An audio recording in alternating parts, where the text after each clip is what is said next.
Welcome to the fourth meeting of the Budget Committee for 2022.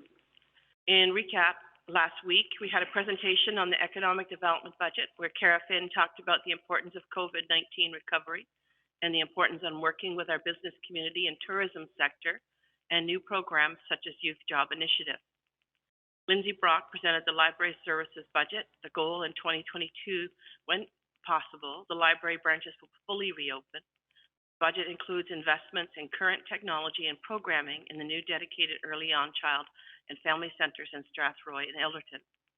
Chris Bailey presented the budget for information technology and talked about the successful shared service model with the local municipalities, modernization projects, and the changing technology needs as a result of COVID-19.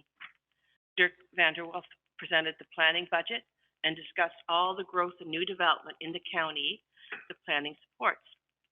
Chief Neil Roberts provided an overview of the land ambulance budget. Budget highlights included the addition of 4 new 12-hour ambulances added in 2022. These increases are needed to support growth in the community and increased call volumes and offload delay pressures. Who knew that was a tongue twister?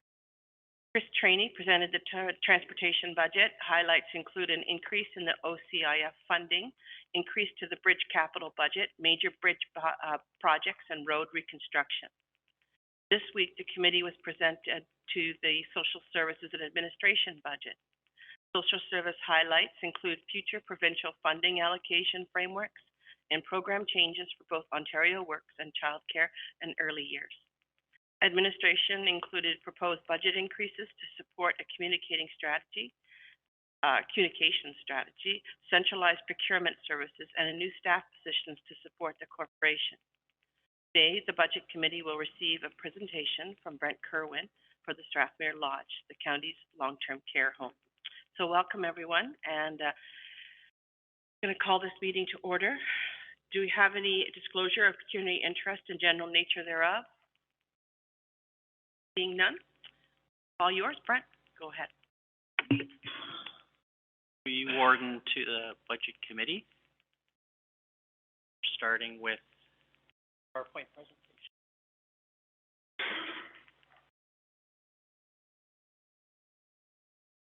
This will look similar to last year's presentation. Our ongoing COVID challenges. First of all, of course, who we are, we're Strathmere Lodge is a 160-bed home. It was rebuilt in 2006, but now getting on in age. It's coming up to 16 years old now. 160-bed home is an average-size long-term care home for the province, and in any regard, 160 beds is sort of the optimal size for a long-term care home in terms of economies of scale. What we do, we provide nursing care, 24-hour nursing care, mainly to the frail elderly. Our average age is 86.5 years old, but we do see younger clientele, neurodegenerative conditions such as MS and Parkinson's and such. So the age range is currently 47 years old to 100 years old, but again, the average age being 86.5.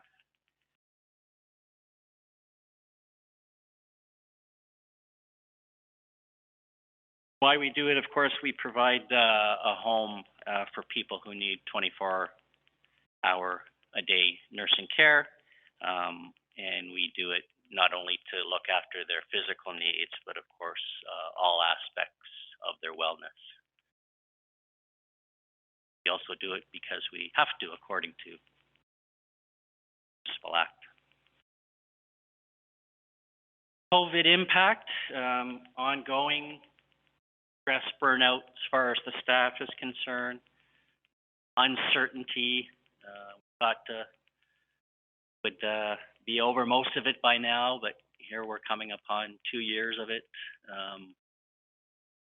Staff and family frustration, frustration around visiting restrictions, visiting was opened up, and more recently shut down. Now we're hearing last night that the province is looking at relaxing again some of the visiting restrictions. Delays in terms of focusing on anything else other than COVID. Those are kind of the negative impacts, but of course, throughout the pandemic, we've been getting quite a lot of positive feedback from residents and staff in terms of our efforts to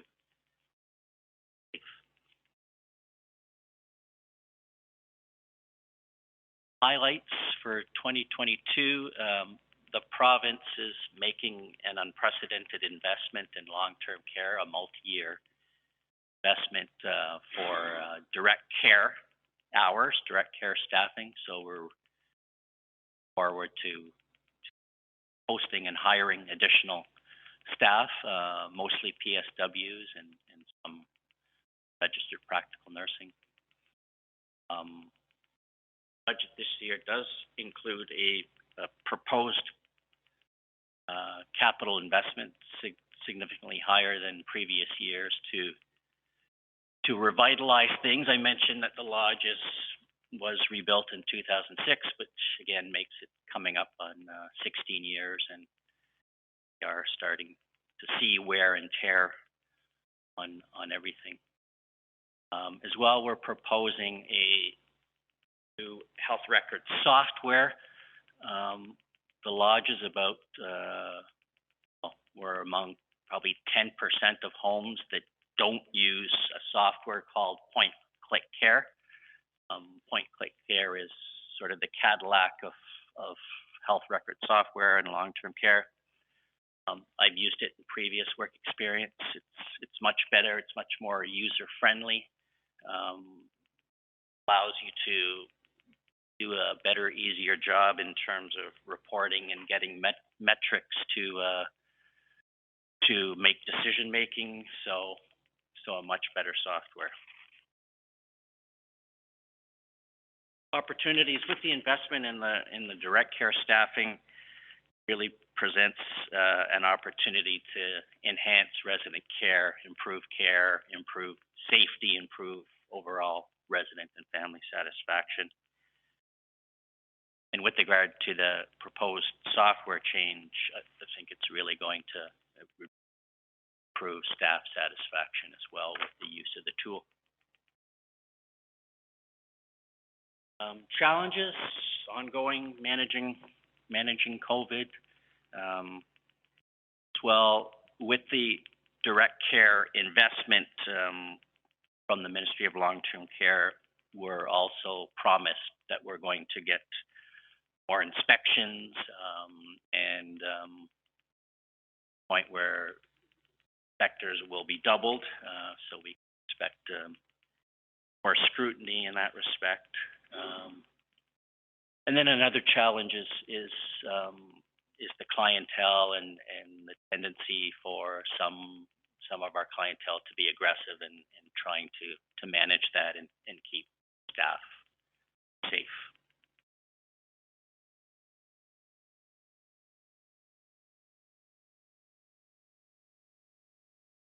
Thank you, Brett. And I must say, I don't think that you were in a very good position over the last 2 years. I think everybody, the pressure was on, and I think you've done a great job of keeping things going the way you have. You know, it's usually not the residents that are causing the difficulty. It's usually the people that are involved that have lots of emotions already about their family being in long-term care, you know, whether it be guilt or relief or concern. So you're already dealing with heightened emotions on a normal day.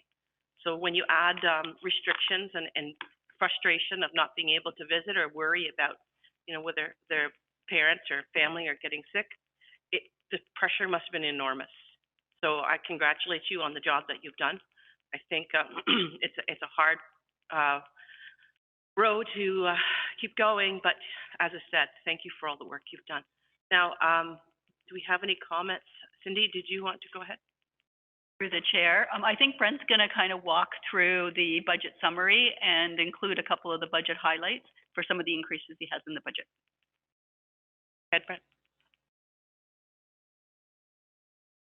Yeah, I just have a general question on the proposed new software, Brent. Is this a software that will be used by all frontline staff, like when they record it, all the going on with each resident? To Councillor Rupp, health record software. It's all the information about the resident health condition and their health needs. So is used by multidisciplinary staff, nursing, recreation, providing direct care.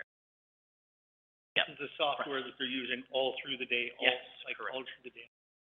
Thank you. Councillor Devie? Thank you, Warden, through you to Brent. Thanks for the update and the highlights of.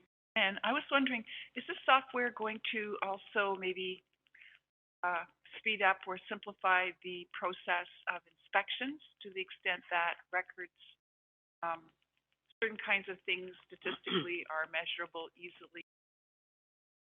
I mean, I understand there's a component of personal interaction too. But I'm thinking with the increase in the schedule, is this going to help you get through those?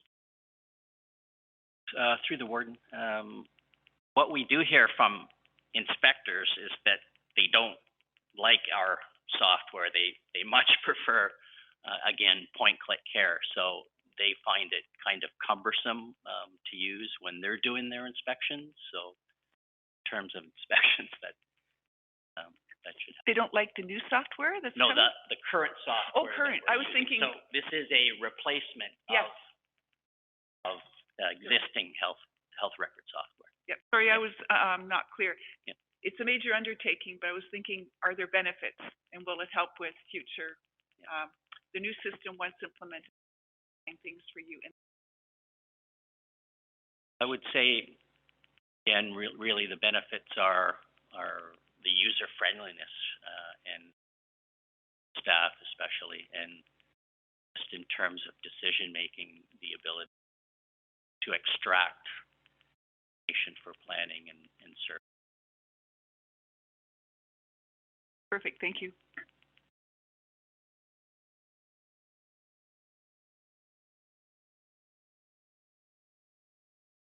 So revenue-wise, I wanted to mention that we are, I mentioned the direct care increase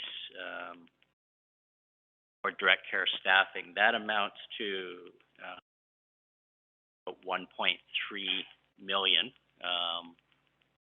And with that, we're increasing staffing, again, PSWs and RPNs, recreation staff as well. So that's new funding. That's not part of the envelope funding. Members will recall that we're funded by envelopes, and each is associated with a per diem rate. So we never know what changes will happen at this time of the year. Last year, what we got in terms of increased funding among those funding envelopes amounted to about 160,000 increase. It was announced in August and retroactive to April. So we may see something similar to that this year. And we may see something with regard specifically to food budget funding, given inflation as far as it relates to food, but we have no announcements as far as funding envelopes are concerned. To the chair, Brent, I wonder if you can just maybe describe the funding envelopes, because I'm not sure if everybody in the budget committee understands how they all work. Sure.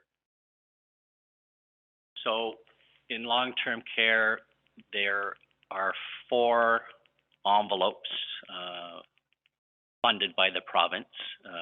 You have your nursing envelope, and that's by far the largest amount of funding. So the ministry assigns a per diem rate to that. For simplicity, let's call it $100 per day per bed.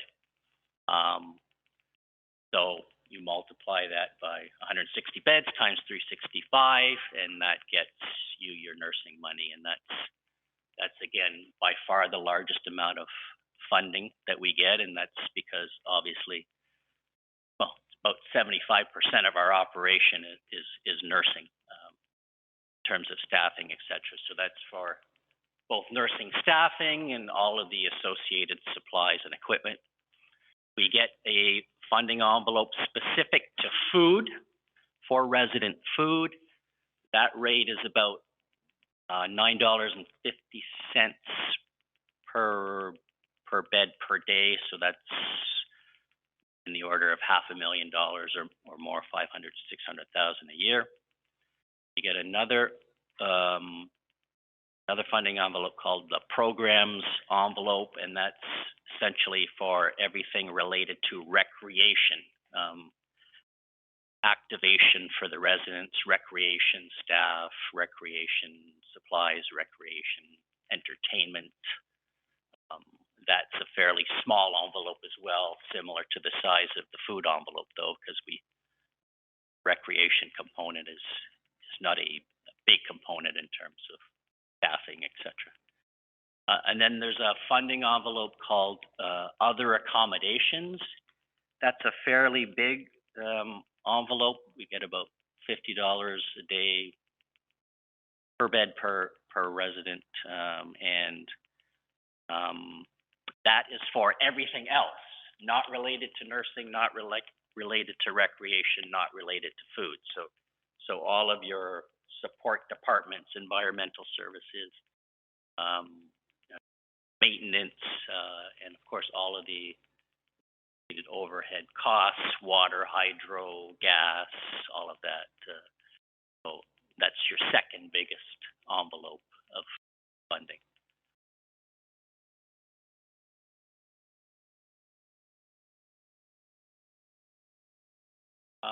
In terms of expenditures, salaries, and benefits, basically driven by our collective agreements with Unifor and ONA.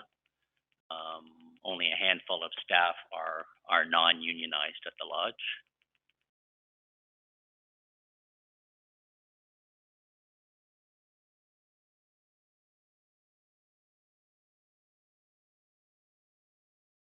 Through the chair, I'm just going to ask Brent. So when we look up there and we're seeing the increase in salaries and benefits, I know that they're in the revenue section from the ministry. We also see an increase from ministry dollars, correct? And then there's also an amount that's from the county.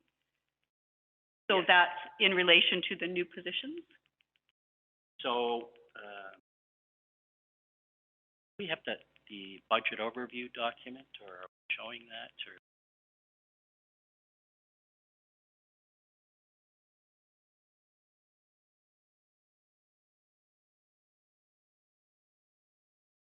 To the chair, I just think that would be a little bit helpful if we can kind of show the increases and the connection between the provincial fund.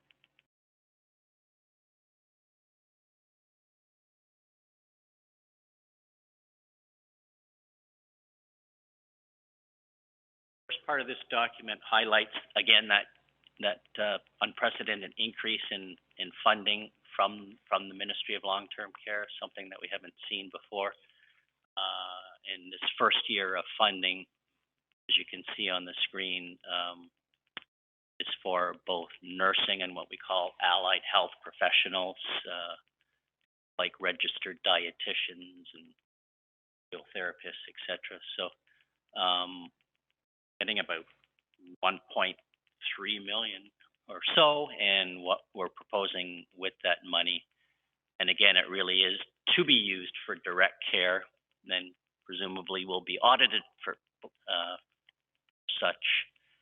We are proposing a big increase, particularly in personal support workers, PSWs, which is the big group of people that look after assisting assisting residents with all their activities of daily. So, when we look at salaries and benefits, of course, the budget is going to go up significantly. But it is revenue that we're receiving from the province.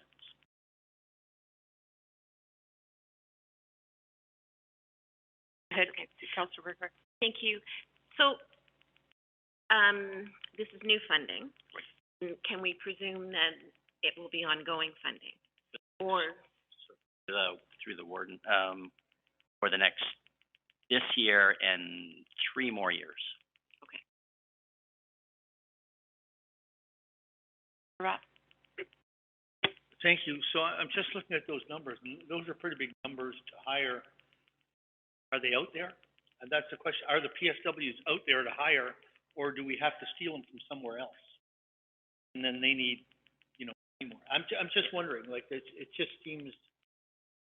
Through the warden, there is a shortage. We're about ready to advertise, and we have actually had quite a bit of success over the last few months getting new people, and we've been actively searching the province's mandate about vaccination and having staff off currently of decline the vaccination. We have in fact had some luck in recruiting staff. Yes, it is a challenge. There is a scarcity of PSWs and registered staff. As we look at this across the province, I have no idea how many new PSW positions are closing, but I'm sure it's a big number. So yeah. Councillor Burkhart. Jessen? Thank you, Gordon. Brent, you just brought up the fact that some of the staff is off because of vaccination policy. We've heard in the last few days language from Chief Medical Officer of Health kind of indicating that, at some point, we're going to be towards living with COVID. And maybe asking you to look into all, maybe, I don't know, matter within years.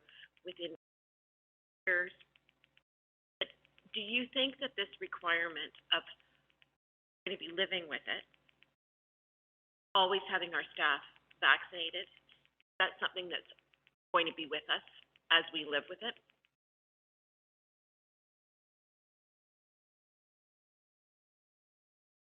I don't know is the answer.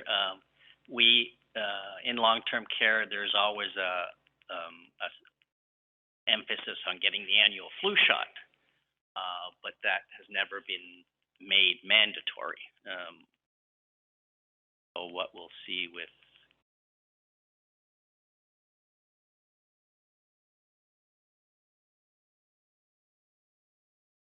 there's 2 things about that. One that I just want to mention. Great thought, because there is actually a bit of a discussion happening in the municipal world too about will municipalities hold on to the municipalities that went ahead with this hold on to it moving. What does that mean for them legally? That conversation's happening in the municipal environment. If I had my way about this particular one, I would take that requirement away because the need for the staff outweighs that risk, and we would be able to recruit so much heavier right now if that requirement was there, and we'd get back staff that we've. But I just want to remind everybody that's not our choice, and so whenever I've heard people criticize us or me or you of you should just take it away and then your policies are. That's not our choice. So I just want to make that clear to everybody that is listening out in internet land. The other thing is that Brent, maybe you can just comment on the policy related to like people working in multiple homes and the changes that have happened there over the past 2 years and how that impacts upon employment. It's another factor that's hampered us in terms of getting employees lately. Yeah, there was a point in time where where people who did work multiple locations were not allowed to do so. That has since been reversed, and haven't gone back to that point. We won't because of men. Right, that one was devastating to us, I think, because where our geographic location is, it almost requires a lot of part-time moving back and forth between. That was devastating. The last thing I'll say on this topic, Warden, is that a lot of what you see on the screen too, Brian, is not about, like, there could be this sudden change, and then all of a sudden the world's our oyster again in terms of attracting employees. At least it's better than it is. Still need more people going into the profession, Brian's point, and there's a huge push on provincially right now, PSWs and heading in that direction. In the nursing profession, huge push on because we still are going to have challenges, even if these things change. But a lot of this, Brian, psychological too, is that I want to have the money available and I want to be able to point to the employees there that council has, like we have, in the last 2 years, we've said, if you need the money, we'll find it. That's not the problem. These are in vulnerable positions. We will find the money somehow.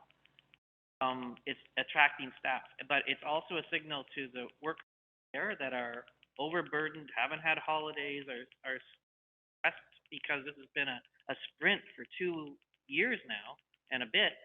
It's been a sprint, no, almost 2 years. It's been a sprint for almost 2 years. This is a signal to them that yes, council, if we can find the people, we are going to invest in helping, because I've been saying, Allison knows, I've been saying, I think this year it needs to be a bit of a reset. We got to remember that there's lots of people that have been sprinting, have to slow down, and have a bit of a reset. And to do that, you need more employees than you would normally have.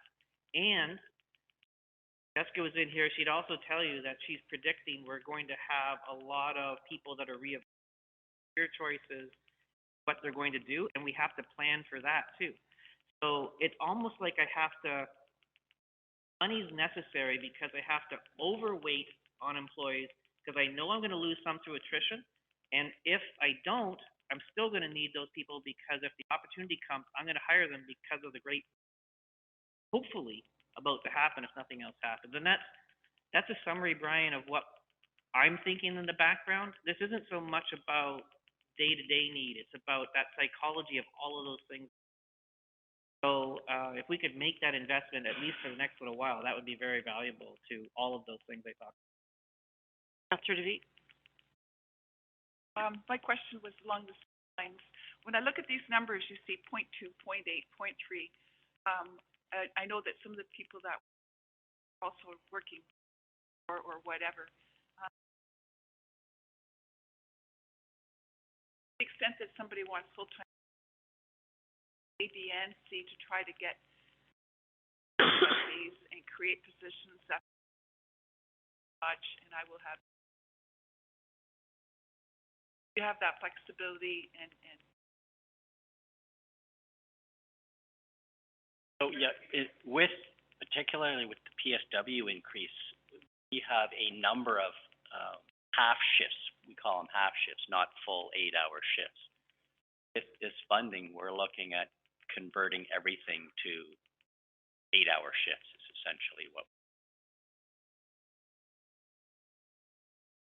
And just, Brent, I know that the province has, sort of announced that people that are PSWs have the chance to bump up to being RNA, and RNA has a chance to bump up to be an RN.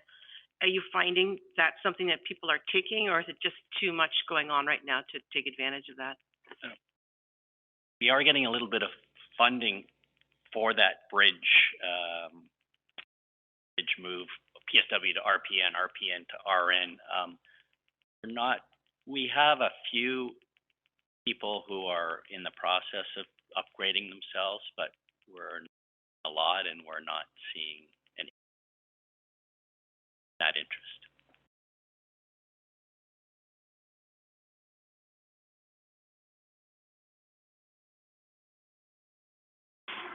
Cindy, I thought you were pressing your button. Are you pressing your button? Through the chair to Brent, maybe before you go to, back to the summary, because I think you'll probably go through the expenditures too. Yeah. So before you go to the expenditures on the revenue, there is also one, decrease, and it has to do with the residents' revenue. And I wonder if you can just describe what's going on with that. Called the co-payment that the residents' families pay. It was to go up. The province usually increases that every July, and because of COVID, they didn't last year, and they are set to do it though this year, October 1, I think it is. So we had planned last year that we were going to get that increase, and we didn't. This year, we knew that it wasn't going to happen effective July 1 anyway, and still not sure if that's going to, I guess. Thanks, Brent. So we're kind of just right-sizing the budget is kind of how we're saying that. The other one is also transfer from reserve capitals. So in the past, we've been able to go to our capital account because we have one assigned, and you'll see it's taking 350,000 out. But I wonder, Brent, if you could just talk about that capital account and why we only could use 350,000. Well, what we're proposing this year is sort of a one-time big increase in capital to revitalize things at the lodge. Again, mentioning the fact that facilities and equipment are aging. So in this year's budget, we're asking far in excess of what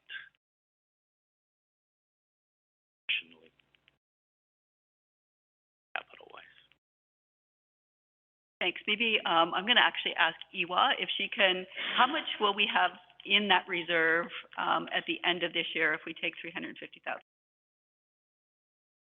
So what's happened is each lodge will be budget for about 200,000 for their operation to, and like if it's over 200,000, they will have one.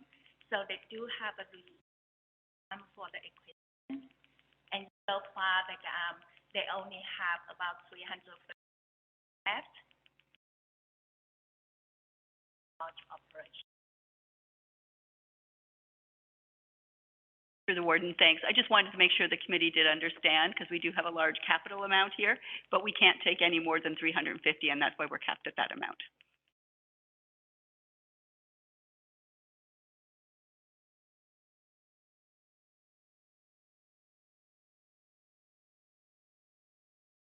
So in terms of expenditures, there's a few things here.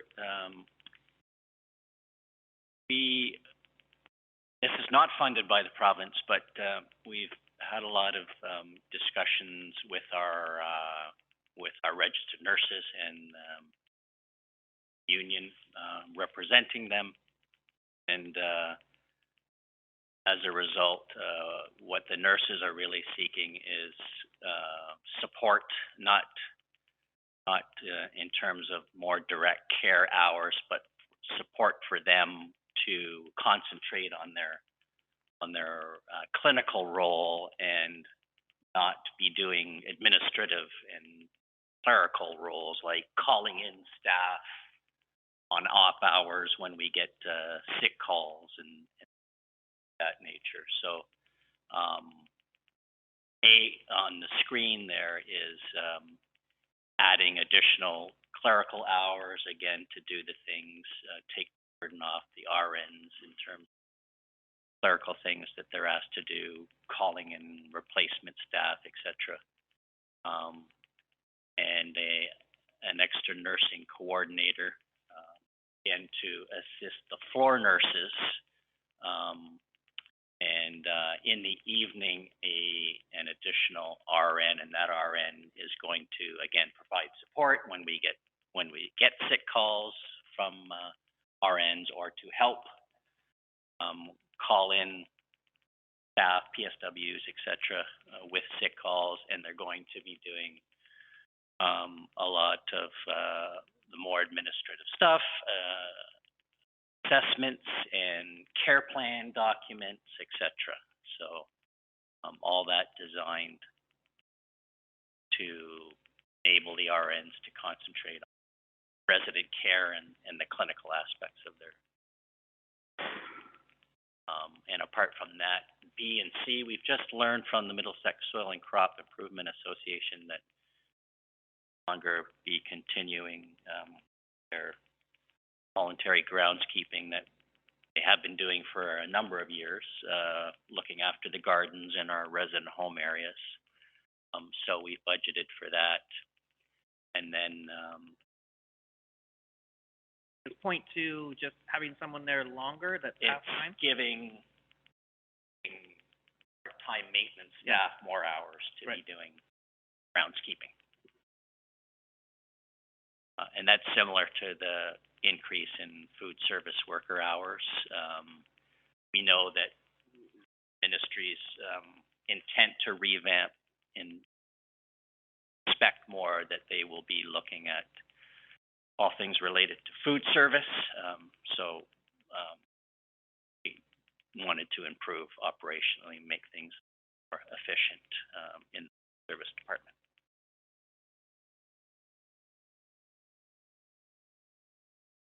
I just have a question, Brent. When you're saying food service, it just reminded me, when you have that funding envelope for food and then you see like the rise of food costs, how do you prepare for that? Like, how does that work? Will the province eventually increase that amount, or is that something that you absorb through your own budget? We are proposing in this budget an increase. We are hearing that the province could increase the food budget this year. A few years ago, they did in fact make a substantial investment in the food budget, but for the past, I want to say 2 or 3 years, we have not received increases to the food budget. All of the talk of inflation, we are anticipating something by way of.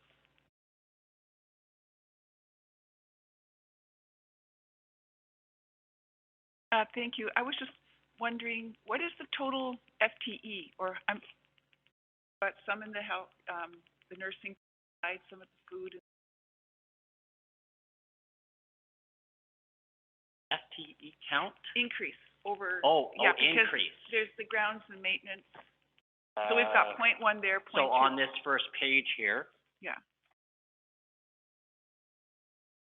I can add it up too. Never mind. I thought you might say I'm going to say 20, about 20 FTEs in total. Okay. Yeah, increase.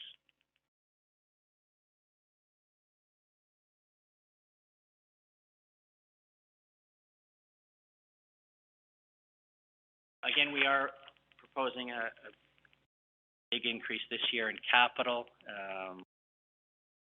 to revitalize a lot of our equipment. The biggest project that we do want to do is the health record software improvement. But in addition to that, we want to do things like expedite our bed replacements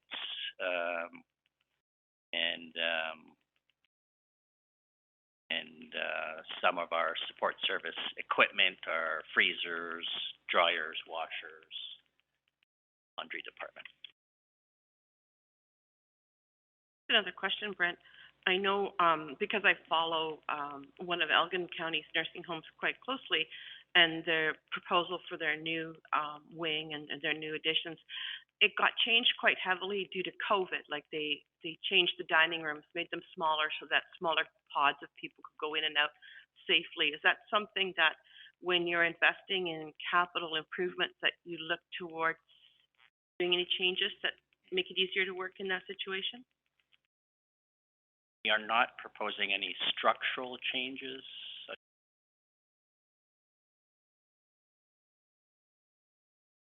Altering the physical facility space. We have not planned for. Of course, I guess it would be easier if you're looking at building a new facility, all of the things that you might do for example, infection control and such. But our ability to change things,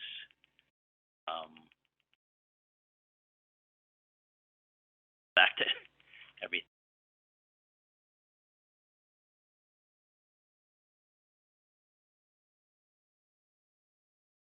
Thanks.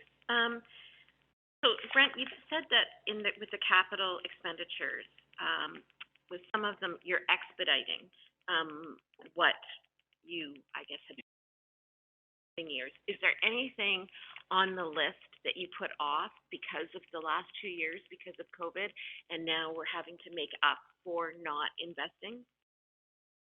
No, we're behind on last year's approved projects, such as flooring and lighting.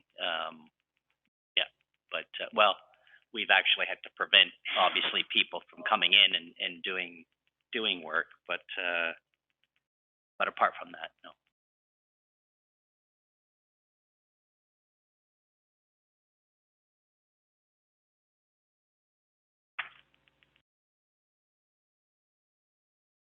So the contribution this year is a significant increase, of course,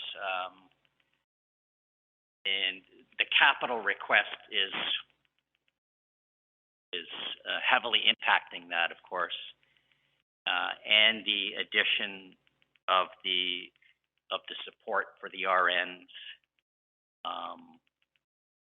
When you minus that extra staffing and the capital requirements, then you're down to about an increase of 190,000 or so over last year, which would inflationary increases, salaries, benefits.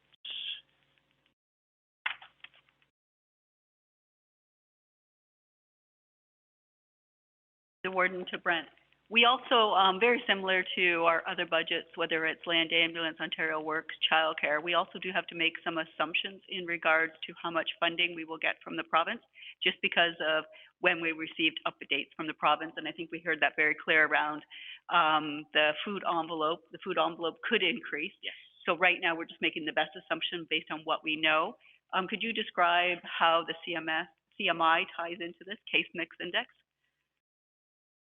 I mentioned the nursing envelope, and what's unique to the nursing envelope versus the food envelope, the other accommodation envelope, recreation envelope, is that the amount gets multiplied by a factor, it's called CMI, Case Mix Index, and that is unique to every home in the province.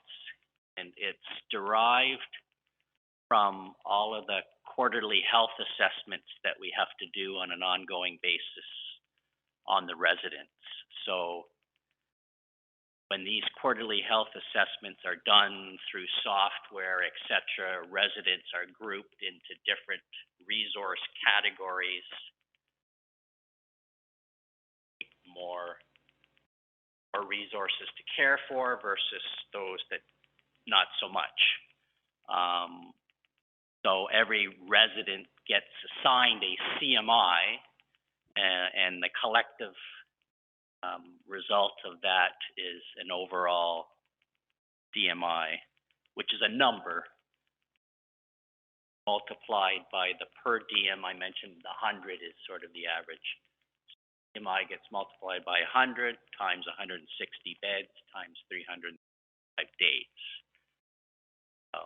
So our CMI dropped this year by a very, very small fraction. I think it's about $15,000 is really the difference last year and this year in terms of small drop in CMI. Councillor DeVete? If I'm wrong though, but this is a lagging indicator. You could be, because I think the last time we talked about it, you were desperately trying to catch up because older data that didn't reflect the current makeup, which was more higher needs than what we were can't remember though when it was, when it is calculated and how long you're waiting for, what's the period of difference? So, mentioned that EMI is a controversial tool in terms of funding, and big reason it is because, yes, there is this lag. You're using data from the health assessments that are a year or two old. And so when you think about how we lose about a third of our residents every year. So the funding that we're getting now could be based on resident health assessments that were done up to 2 years ago. So it's really not reflective of the resources needed. But if, I was just thinking, so you're getting a new system again, electronic, I'm thinking of this in terms of modernization. Increasingly, it seems ludicrous to me that you'd have to wait 2 years to catch up. Is there any hope when you've got more, like when you can, resident needs are documented for standards, but to the extent that your variations in residents, is there any hope that your lag period can be reduced? No, this is all driven by the province. So by the time all health record assessment information is sent to the Canadian Institute of Health Information, it's a national repository of health data. It gets submitted, and then by the time the province goes to use it to make funding decisions, there's this lag. And just kind of hoping we get to real time in some of these important areas of service sooner than later. So, okay. There's also a possibility that the whole CMI thing might be scrapped in favor of something else. It has been talked about at AMO. I think it's a difficult one because, I mean, the needs of the residents change so dramatically. You know, you could have somebody that's assessed in January who have totally different needs in July. Sure. So, you know, it's fluctuating all the time. So I don't know how you'd ever capture the real time in that one. But I do have a question for you, Brent, because it is one of the challenges that you brought forward, and that is the aggressive behavior of patients and the threats it gives into the nursing staff. Is that something that can be addressed through capital, or is that, like, how do we look forward to making that less of a problem? We have behavioral support staffing. We get, speaking of funding, there's a special little pot of money that's devoted to behavioral support. And so we have staffing on an ongoing basis that's working with residents and families and their coworkers to come up with plans, mitigation interventions to minimize any responsive behaviors, any aggressive, ongoing care planning. But we do have staffing devoted to trying to minimize it.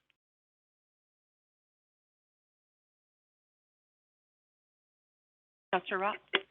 Thank you, through the warden. Brent, I was just looking at the list of capital projects you have. I'm going through them, and it is a long list. I have no problem with the list. I'm just wondering, can this all be done? I mean, it makes sense for me when you're tearing the kitchen apart with your walk-in cooler to replace the 3 of them, not tear it apart 3 years in a row, but one of them. That makes sense. But I'm just wondering, some of these are,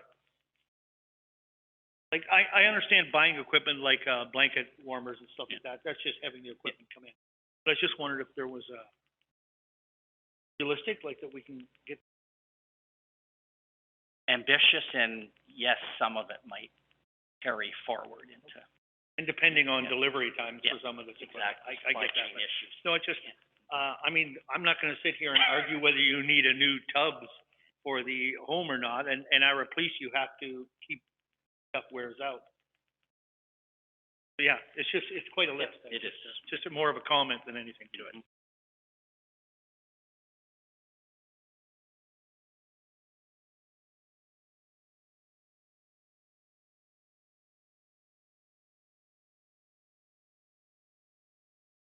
Hudson.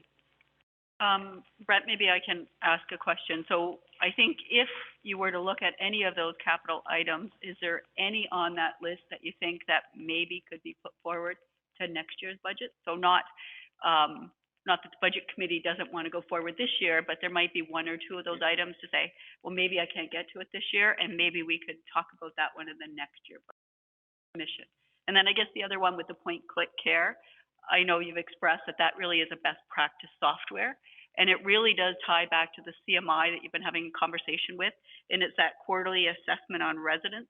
That really does affect the CMI that you get. It's really important to have quality records and get them done on time, and that point-click care software does allow that to happen.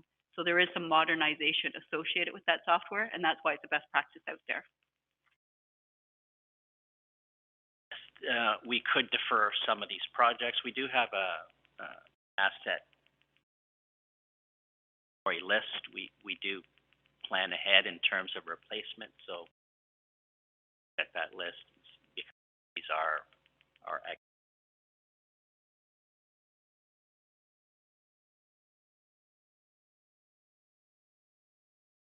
Councillor Jessup.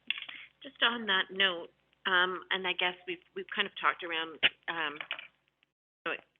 and it's an aggressive list, and getting some of this maybe out of our control with supply chain, and I guess that's the question. So I'll just take the lawn tractor because I think you're going to have finding one. But anyways, let's just say you can't get one this year, then that would obviously, even if you've ordered it, would that reflect on this year's budget or next year's budget? Through the warden to councillor.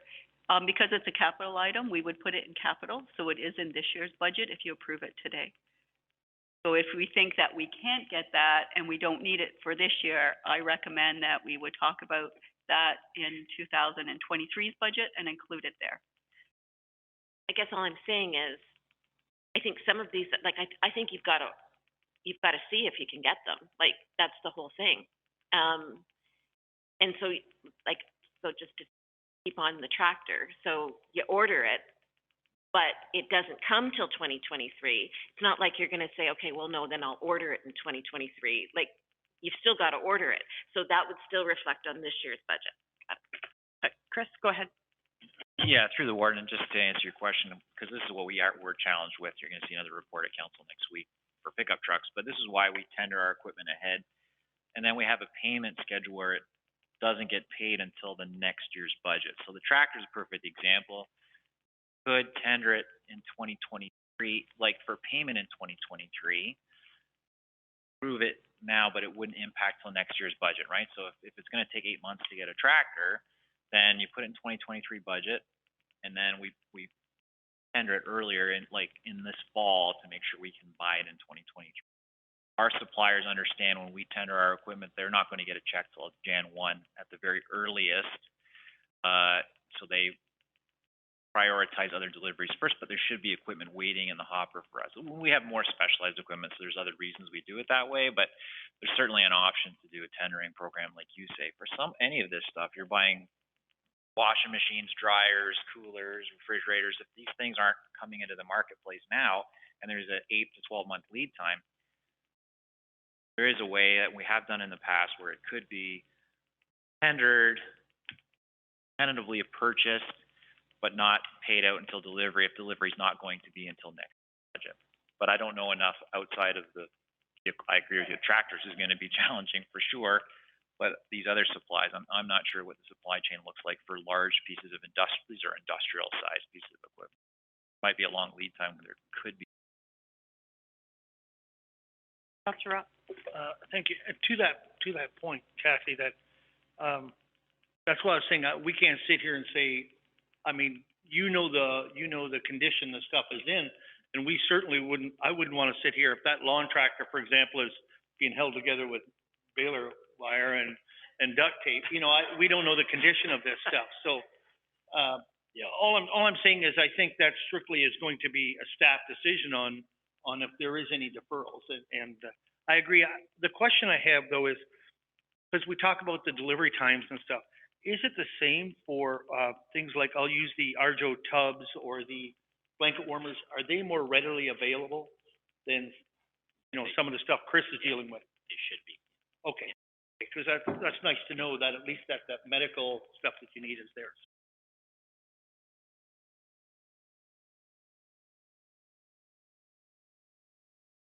I have a question, Brett, and, you know, it's, with budget, I always find that you end up talking about things that are $200 for half an hour, and when it's like $2 billion, oh yeah, that's great.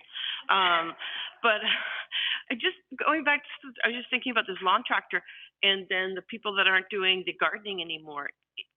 Who uses the lawn tractor? Our do you, maintenance staff. okay, so you don't have somebody contracted to come in and do the lawns and the gardens?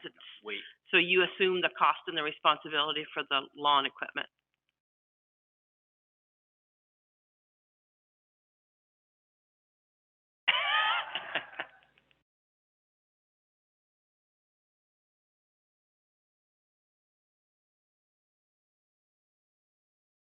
Cindy?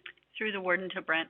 I think a couple of these items, Brent, will also not only improve resident care, but also improve operations and support your nursing staff. For example, if we're talking about the extra low beds, maybe you could talk about a couple of those items and actually how they do assist with operations, really support your staff and support the residents. So, council may recall that beds is always on our capital, and usually it's 10 beds a year. We're trying to replace all our beds with what we call high-low beds.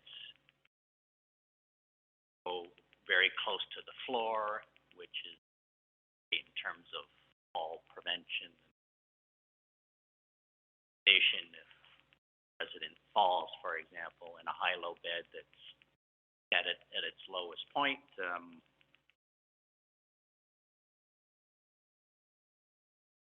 that has been a regular budget item at 10, and we'd like to get to all of our beds this year and replace them all, which is why you. And that just makes sense. I mean, that it not only is it safer for the patient, and then we know that we can't have rails on the bed, so, you know, there's no other alternative. You know, and you can't tell somebody with dementia not to get out of bed. I mean, that doesn't work. And I know for the nursing staff too, I mean, that's constant patient lifting, patient dealing, all that stuff has procedure, but sometimes when you're caught out with a high bed, then you're going to need those low beds. So anything that we can do to mitigate risk, to me, is a good investment, and you know, help with the health and safety of the nurses that are attending. Ergonomically, yes, you can adjust the bed up and down in terms of how tall the staff are and what they need to do in terms of.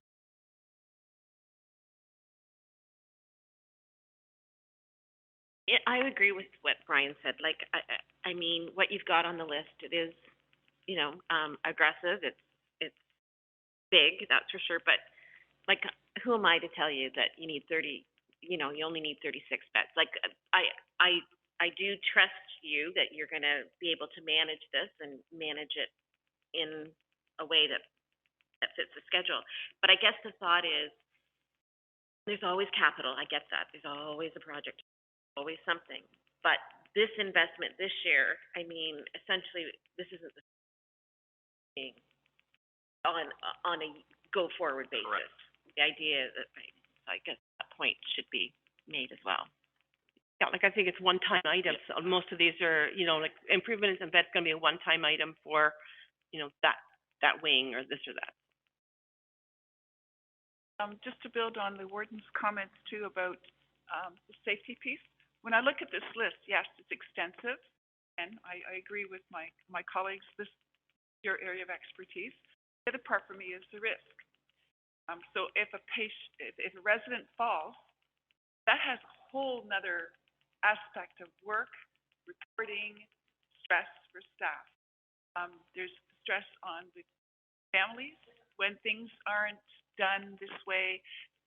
There are ripples from every one of these items. If the freezers break down, freezers full of food, yeah, we only have $9 a day. Where that extra money comes through stock. So I'm just thinking, this is operational, it's risk-related, it's safety-related, patient comfort and care, family peace of mind. All of these other sort of soft variables come into the both to say, oh, well, take out 3 beds. It would be a ridiculous comment. I agree with my and you've already indicated too that this is on your list. This is not an arbitrary list. You look at things annually and say, your capital asset management piece. Cindy? If I can go through the warden, back to Councillor Burkhardt-Jesson's question, you are right, this is only a 1 year. So traditionally, the expenditures for capital in our long-term care are usually around 300,000. This year, we're over the 800,000. So next year, you're not going to see that huge increase again of that 500,000. So in the past, if we've had something unique like that, maybe we look to the Tax Rate Stabilization Fund to support in-year pressures, especially in this case with COVID and supporting staff and residents and family. Brian? Just thank you, Warden. Just the last comment I'd make. We talked about the impact on COVID to staff and different things. And these, sometimes the little things, pieces of equipment start to get personality, like the beds, the way they go up and down aren't quite right. And if we can do some of these upgrades on the equipment, those are little things that help towards morale and staff as well.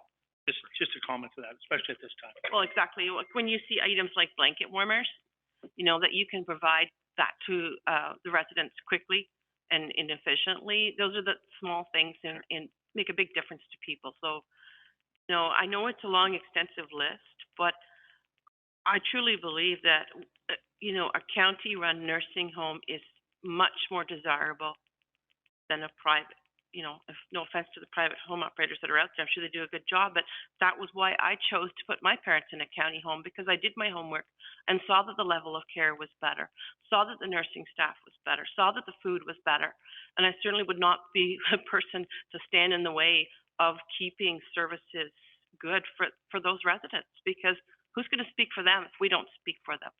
So I think it's important that, you know, when Brent's putting something in front of us, it's not frivolous.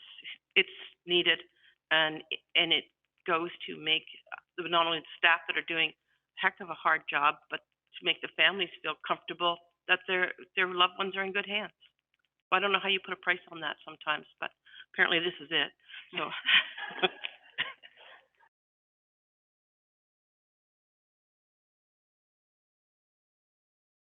Anything we're going to continue on, or is there anything else?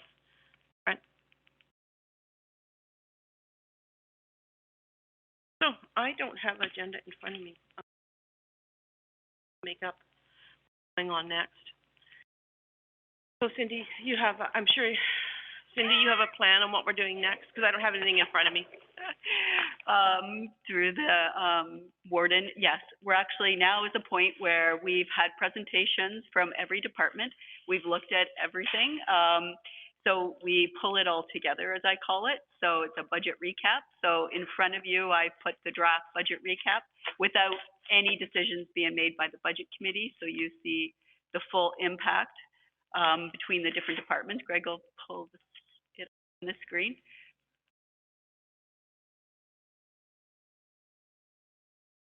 No, no, because that's got stuff coming out of there.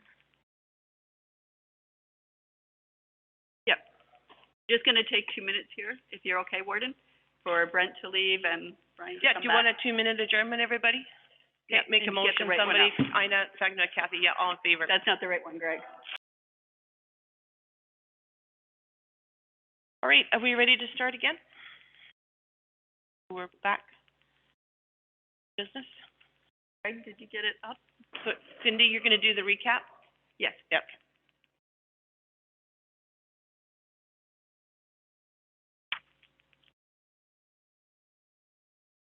I know. Sorry. I should have made them on bigger sheets. Yes.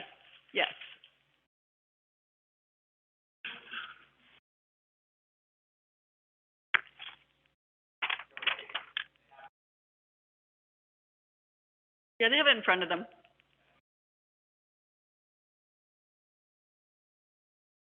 Sorry. Oh, don't worry, I have to check it and double check it at home, make sure it works.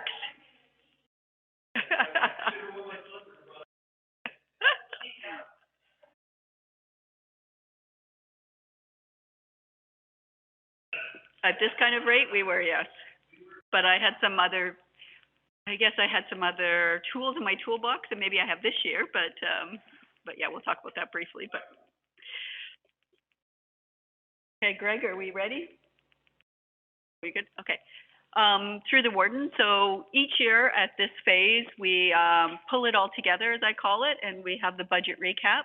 So the budget recap is a summary of all the different department budgets. So you've heard the last 4 days presentations on administration, planning, economic development, information technology, social services, transportation. We just had Strathmere Lodge today. We have land ambulance, the library board, and then of course we have the health unit, and then we also did tax rate stabilization and the OMPF, which make up the full budget. So the recap shows you what the requirements would be on the county. So on that, if you're looking at the budget recap, you're going over to the net column. So the first column is total expenditures. I say that's the gross, because built into there, for example, land ambulance, we have provincial funding, or it could be because we're the CMSM, the City of London funding. But when you go to the very last column, the net, that is what the County of Middlesex has to pay for. And when you see that increase beside it, that's the increase per department that we are looking at.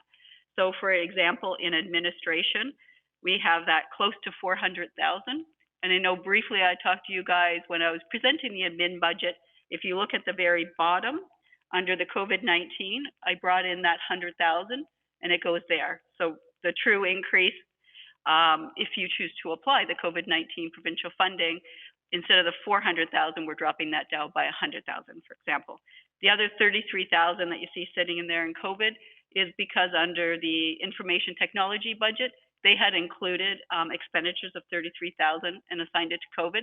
So I'm kind of pulling that one out from information technologies as well. You're the only department, I believe, this year that had that, but of course I will go through and make sure if there's any other COVID-related funding in those budgets, I pull it out. We've treated in the last few years, we put COVID funding to the side and we've made them budgets. So I would say they're traditional budgets. And then we put the COVID on the bottom, or we apply it at the end of the year when we reconcile all of our stuff. So we're not changing our budgets because of COVID, because it's supposed to be kind of one time, not reoccurring, and we don't want to interfere with our budget cycle. And that's very consistent. I'd say that's the best practice that I've seen out there with other municipalities. So we've talked briefly about that admin budget. We also, if you look, we see that increase in our planning budget, close to that 90,000. We see the increase in economic development of very similar, about 90,000. We say information technology, it's only a small increase of the 62,000. Again, this is the net dollars. We have the lodge. We had lots of conversations today that talked about that increase in the lodge of the 1.2 million. Based on the presentation from Brent, a lot of that increase is related to capital, and then there is increases, of course, related to staff that's above what we'd be getting from the provincial government. So again, investing in the long-term care, investing in our staff after going through COVID, and really getting ready for some of the changes that are going to be coming down with long-term care. And we're starting to see them, like this year, there's additional funding from the province, and it will be over this year and then another 3 years of that investment. And we see an increase in our transportation. I said that one, about 205,000. Luckily this year for transportation, we got an increase in the OCIF funding. So that means that budget line didn't go up as much as it has in some years. In the land ambulance, you do see a large increase, the 448,000. Again, that's our portion of the increase. The other portion of the increase will come from us being the CMSM, will come from either the City of London or the province. We see the increase in the library of 232,000. We see an increase in the health unit of 128,000. I just would like to remind the budget committee, I know I talked, believe it was on Tuesday this week about the health unit. They do have a surplus in 2021. It's about 120,000. So we will, if we traditionally do our surplus report, it probably will go into the tax rate stabilization. So that one really is offsetting. We're lucky within 1 year. And then we have our reserves. In the budget recap I'm showing you, I haven't obviously allocated any money from the transfer from the tax rate stabilization because that's the conversation you have. However, last year you did put in there 1.471 and you used that to decrease the tax increases. We also had some money last year where we took money out of the winter maintenance surplus. We will have a winter maintenance surplus this year. I know when Mr. Trainee delivered the budget on transportation, he talked about our winter maintenance reserve not being, it's in a good position, but we might want to continue to invest in that. So when you think about, do you want to take some money this year from the winter maintenance, or do we want to make sure we're going to put additional money in the reserve? But if you want, at some point, we can have Mr. Trainee talk a little bit more about that and the decision to do that. We're still trying to wait for our year-end process to see really where we're at in that reserve. And then we also have, last one. Last year was kind of a unique year where we had that surplus from the library. We're not sitting with that same surplus as we had the previous year, and that's because of 2020 and the first impact of COVID. If you remember, we temporarily had closed some of our libraries and that affected some of our staffing. So in that year, we really had a large surplus and that helped. We also had in 2021, we had modernization funding that we were able to apply to some of our programs. We don't have that because we have allocated out our modernization funding as we went forward to apply for new modernization funding, which we've been very successful here at the county. So for this year, the areas that you can explore is one, and we've done this in the past, is we look at each individual department and you say, do you need to have a department head come back and maybe talk about some of the increases that they have, or not even increases. If there's an item in the budget that you want further discussion around or you want some answers to, we can do that. So we would have to have another budget meeting, but definitely all the department heads are aware that's part of the process and are more than willing to come and talk about their budget. We also could go to our tax rate stabilization, and we could take money from the tax rate stabilization. I'd also, when we talked about the tax rate stabilization reserve at the last meeting, we pointed out that in 2021, you approved the surplus to go into tax rate stabilization, but it was for the previous year. That was close to $2.6 million. So that surplus was, like I said, some of it came from our library operations. Again, it was a unique year. Some of it also came from us applying the COVID dollars that we got from the province. So total money that we got from the province was about $2.9 million. So in 2020, we applied about 880,000 of that COVID dollars. So we're still sitting with available provincial COVID dollars of around $2 million. So we will be applying some of that for the 2021 year. Again, if we've lost any revenue or if we have any expenditures that can relate directly to COVID, we'll be able to apply it.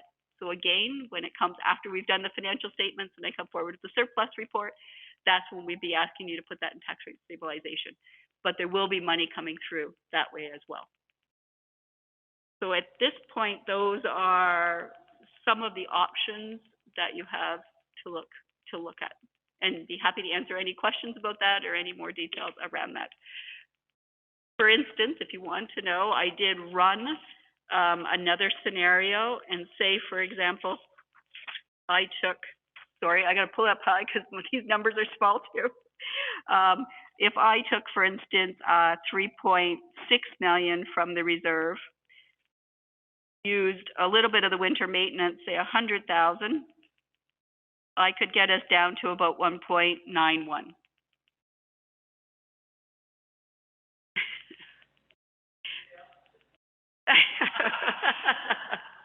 And then also, you'll also notice in the budget recap, there is growth and reassessment, and I've also applied that.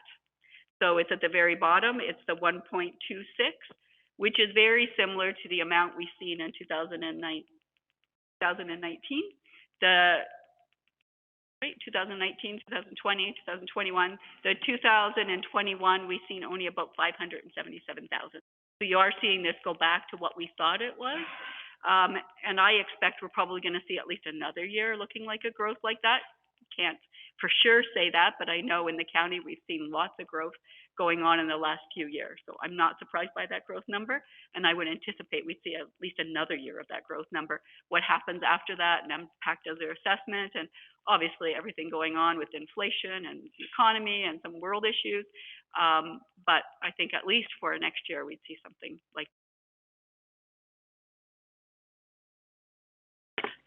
Maybe a question to Chris. So how would that affect your budget with taking 100,000 out of your winter maintenance surplus? Yeah, through the ward, and and it's kind of coming back to a little bit of our long-term strategy for winter maintenance reserves, right? We were really behind the 8 ball for a long time.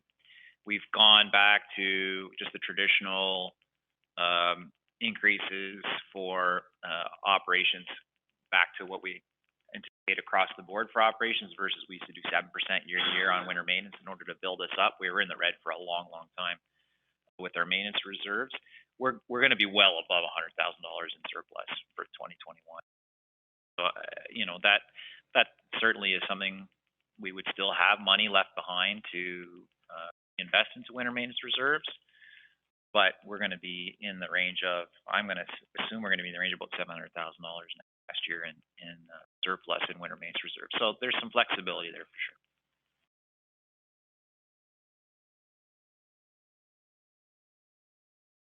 Ask a question of Cindy, Allison. Do we have a printout of our reserve balances? Get that? through the warden to Councillor Burkhart-Jessen, no, you don't have that. And can we get it? I'm going to defer over to EWA to see the timing wise. When do we think we could get an update on the reserve? This year we're a little earlier in the process, so we're still doing year-end entries that really affect the reserve accounts. Yeah, but I guess I don't need to know exact amounts. Yeah. Like, I mean, just an understanding. Yep. You know? Yep, we can definitely do. Yep.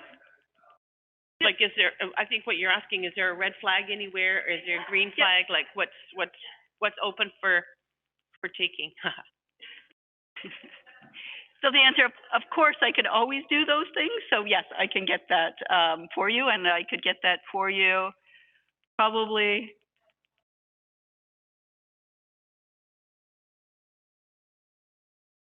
Oh, no, we just want something right now. So we can just get what we have in the reserve accounts like right now. You could probably print that off. I'd be happy to even know what was in the reserve accounts in September. Like, I mean, it's, just an understanding of, you know.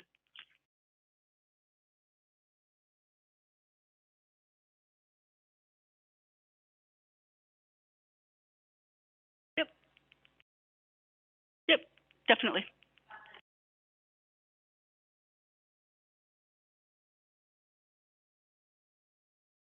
Councillor DeVee? And thanks, Chris. Like, when you say this goes in there, I mean, if I have X in there, that's the kind of cushion I'm looking at, not twice that. That really helps understand what your comfort level with it is and why that is and what experience. That helps too.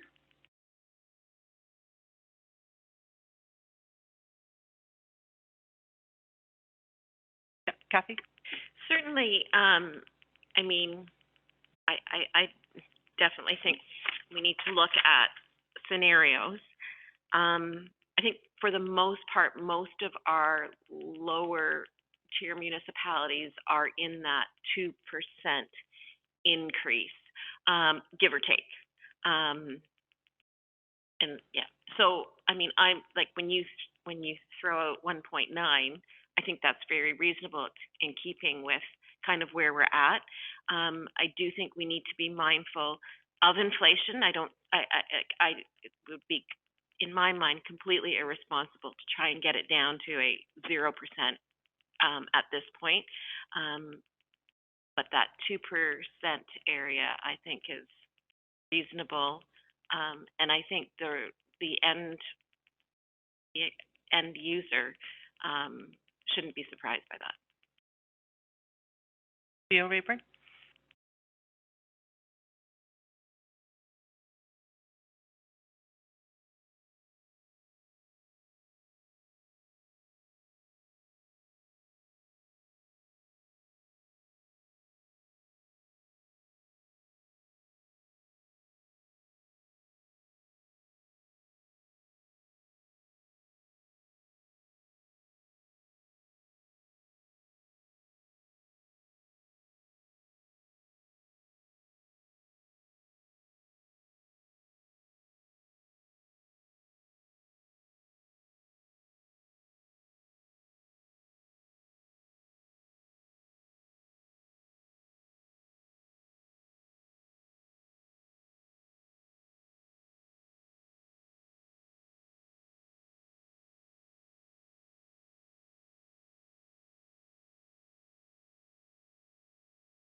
I guess what scares me is, not so much when we look at numbers and saying that we can lower it and keep it at a reasonable amount. It's coming out of these years when impact comes in and our assessments change and all the different factors. It's going to be such a wild ride when all those figures come in that I think it's really important that we make sure that the impact isn't high on people. I think it's important that we make sure that people are comfortable going into 2023, because I can't guarantee what's going to happen coming out of those years. I don't really know what point I'm making. I just know that looking at, for anybody that's coming into the market, you don't know what your property's going to be assessed at. You don't know, we're looking at numbers that we've been working from 2016. So how can you, in 2000 or 2023, look at factors that are 7 years old and make predictions coming out of that? Everything's going up.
I think if you're going to break it down to the most simplest picture, is you're going to have a county resident going, look, they sold that building down there for this much money. Now look at my taxes going up. I know it doesn't equate, but it will. To the person on the street, they're going to go, they're sitting on our money, but we're paying more.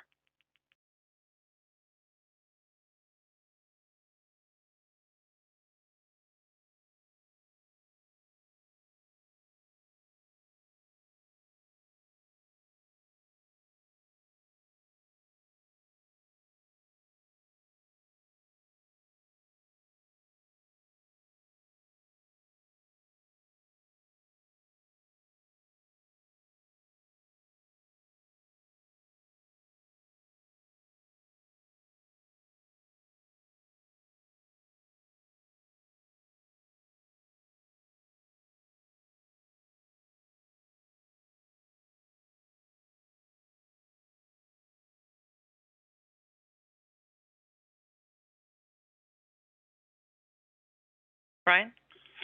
Thanks, just on that point, and in, like you say, in simplest terms, if we show a large surplus coming out of 2021, it's pretty hard to say we need more. And that's my biggest concern. If we have a large surplus coming out of here, it is hard to ask for more, especially coming out. No,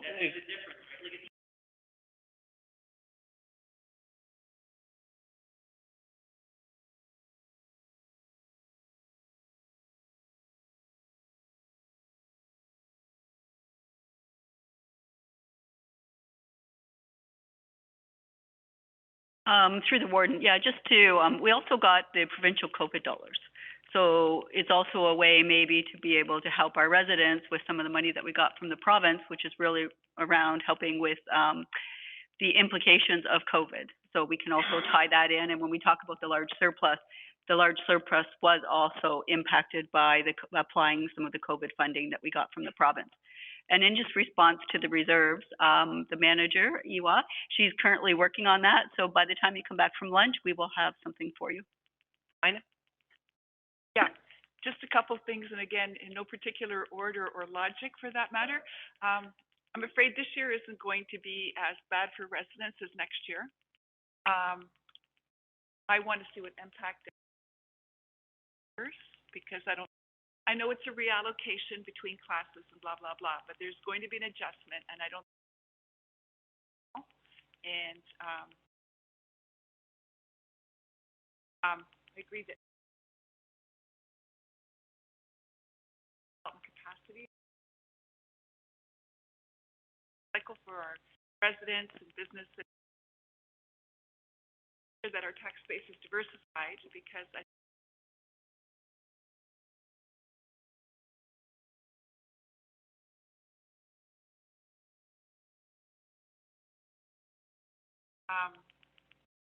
shoot.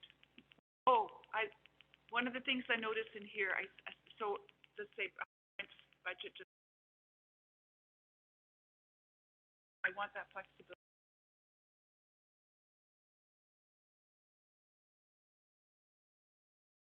So, having 11.2 FTEs, and I know it's a response to, we had evidence of kind of, support for our department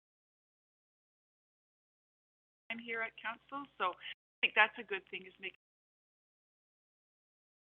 possible, effective, and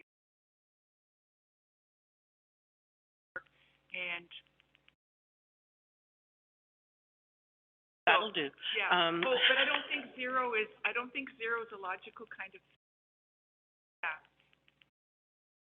As part of my job, to your point, is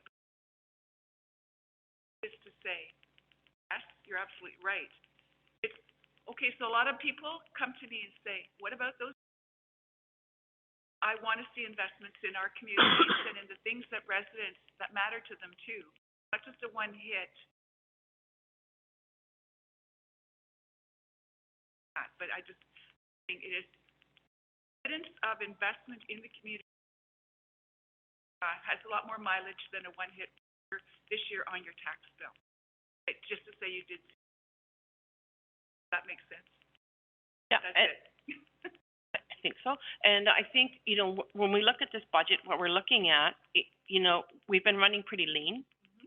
We're looking at adding positions. We're adding positions that increase shared services. We're adding positions that run, as you say, Ina, efficiently. So I think, we've been running lean a long time. I think it's time to say, let's step it up a notch. Let's become a little bit different. And I've said before, we have modernization money. We can't stop from being modernized. We have it. So that money's there. So, let's be innovative. Let's look at the things that we identified in our strategic plan and back it up. Just on that point, I'm hopeful that this is a year where, it's funny, there's years where we do one or the other, right? Of the things you said, we either tighten our belts or we do whatever the word you said there. So you said about putting money back in someone's pocket, I think, and you said That's one thing, and then the other thing is like investing in something big. I'm hopeful that this is the year we can do both. Because of some of the decisions we've made the last couple of years, I'm hopeful that we can, because that would be, fantastic. The other thing I want to say is, we've talked about assessment a few times. Let's just think that through, a little bit, just because I want to take, like a bit of an elephant in the room. We know that storm is coming of assessment, but what does it really mean? And is it an elephant or is it a happy elephant? Let's just figure it out.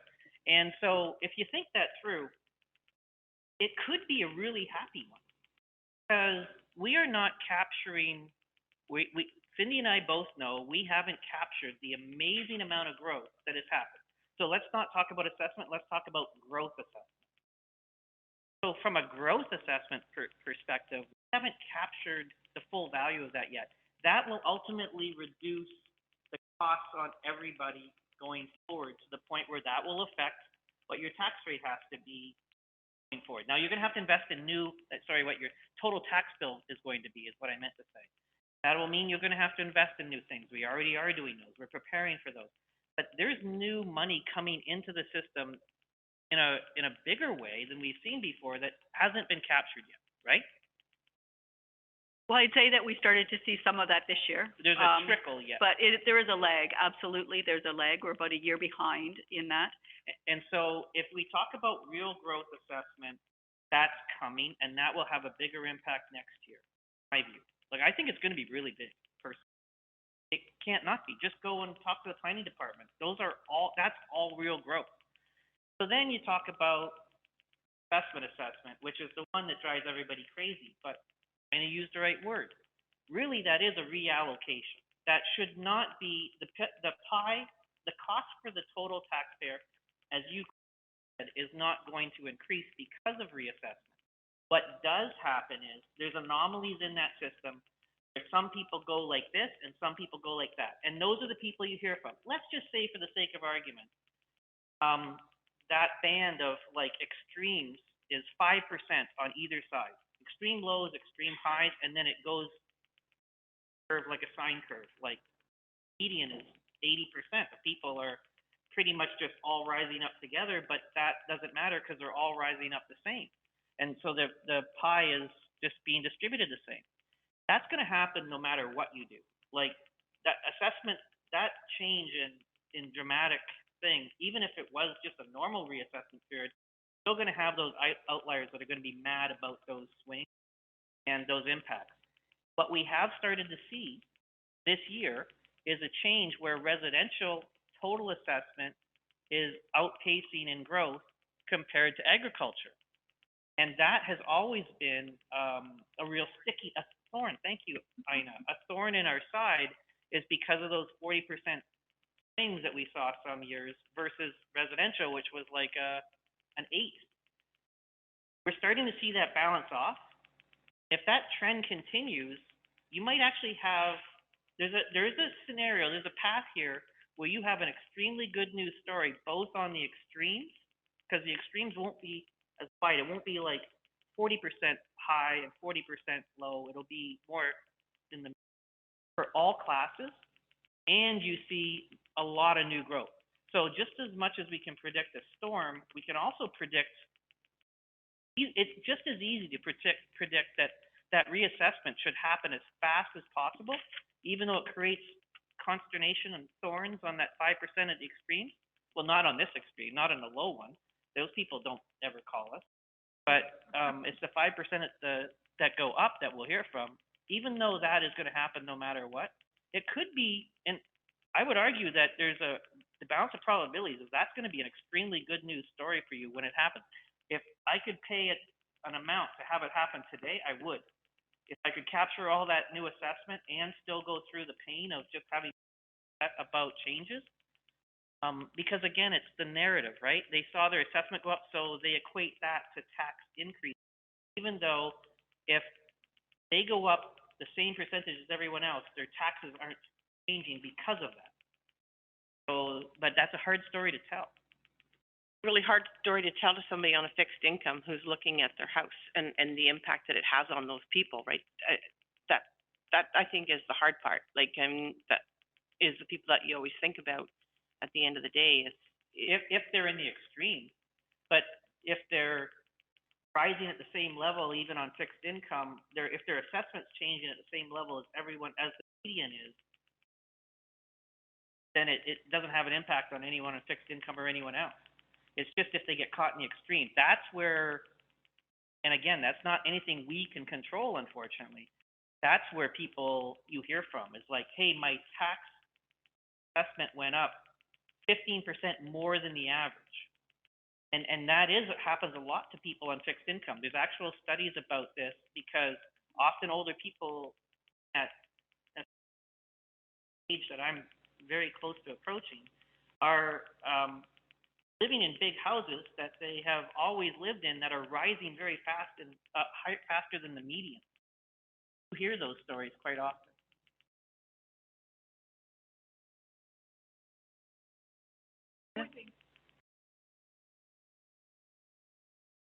Yeah, with the asset management. Chris gets the precious button. Okay, Yeah, pressure great button. question. Okay, I was just wondering, like, how close to being done, and are all our assets are only this? I probably should have asked Brent too, because I'm just wondering, what's the big picture here? Yeah, so through the warden. So for this July, we're going to have our core assets. We already know what our asset management plan looks like now. We're modernizing, right? So the modernization project, PS slides. We're getting all of our assets populated into a format where we can show council sort of more fluidly what our investments will affect the level of service of our main assets, which are roads and bridges, is the biggest sort of financial volume of assets that we have. And then after that will lead into lodge, fleet, any of the other things that we own. So we'll have a core asset management plan in place, but it doesn't really going to make a huge impact because we've asset management in some shape or form, transportation for decades. So we'll have an asset management plan. Council will be able to make some decisions around levels of service and what we're doing and whether we take care of our roads, not enough good care of our roads, have a better impact feel for our investment in bridges, whether we're in the right ballpark. I think we are for both. So that's one thing. The other side of it is, and I don't want to comment for Brent because I'm not 100% sure how his list is generated and what the age of anything is. There's no data, so I'd leave it to him and his team to us again for fleet. Talked about that a little bit earlier. Is we're at a point where we have our fleet to a position where we have about an $800,000 a year. I'm asking for $830 this year. We're at a position with our fleet where we're trying to make wise investment, where we're replacing pieces of equipment when they have some value, but they also have reliability issues where we're not relying on a snowplow that's going to break down every time we take it off out of the yard. So we're sort of in that sweet spot right now for fleet. Other than our off the line items like pickup trucks, tractors, like anything that's coming off an assembly line somewhere, we're down the list generally for access to that equipment. So I'm talking strategy with my staff about how we might better tackle those types of pieces of equipment. And I'm also talking more province-wide with my counterparts in other counties and municipalities because everyone's got the same challenge. Right? This is where the purchasing position really helps us as well, so we can be more creative, more flexible, and hopefully maybe save us some money at the end of the day if we can get into some of these purchasing collectives, even locally a purchasing collective may give enough impact to put us either at least at the front of the line or reduce our overall cost for purchasing that equipment. So, but back to your original question about asset management. For roads and bridges, those numbers now include the cycling infrastructure. So that was our big jump last year. We're at where I think we should be for bridges, which is, we're at $4.5 million. We might be a little bit shy there, but that comes out of that countywide bridge study. So that stuff is all very recent. So in that case, we always can happy to take a closer look at our capital program, and with the performance we see out of our asphalt, with the service we provide on our bridge infrastructure with the new investment in active transportation infrastructure in the county, any of those changes at this point would consequently result in a lower level of service and lesser quality in our road network. We're ready for July for potential legislative requirement for. You have your hand ready to go? I guess when we're talking about growth, I think we should also keep in mind write-offs. So as you know, on the tax write-offs, I had 400,000, and I kind of looked over the last 6 years. Again, I looked at supplementary income because both of those kind of go hand in hand, and you need to look at both of them. But we did see a huge increase in the tax write-offs in 2020, and I think that was related to impact, and they're a little bit slower in applying those appeals. So that is something that we do need to think about, as well as when we're looking at using growth or tax rate stabilization. We may see some more write-offs in future years as impact kind of catches up to some of those appeals. Things that I watch. And if we have COVID funding that we can apply to them, if they're more than what I'm expecting, we can do that. But that's only for, I guess, this year and next year. So I just want to point that out there because, like I said, in 2020, it was a weird year. We didn't see as much supplementary as we normally do, but the write-offs were a lot larger. So we should think about that as well. Okay. Moving forward, we have presentations in front of us. When we come to council, back for this discussion, so I presume that we would have different scenarios presented so that we could have discussion. Like, I don't want to get in there and have it willy-nilly, right? So if you had, say, 4 scenarios for us where it was 0, negative, 1.9, whatever the other amount that you think would be suitable, it would give people like a chance to say, grasp some numbers and have a discussion. Because I think if it's just left up in the air, then it'll take forever. But if we have some solid numbers, it'll be helpful. Okay, so in terms of the budget recap, so if we were to take that and I was to apply, say for that one example I showed you where I got to 1.9, or I could show you something, I guess I would ask you roughly what kind of tax rates would you like me to look at? In the past, you said maybe 1.5, 1.9. Sure.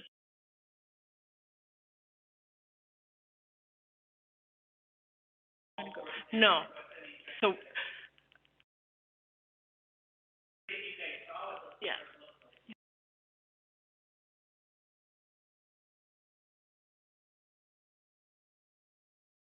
Okay, that would, to me, would make a good use of the discussion because then we would have a good idea going in. So again, I will, if you have 4 scenarios, if I have a range, it doesn't have to be an exact, if you had a range of what you would like to see as a tax rate for those 4? I think she did. She said negative. I can go through. 0, 1.9, and yeah, okay. And then 9.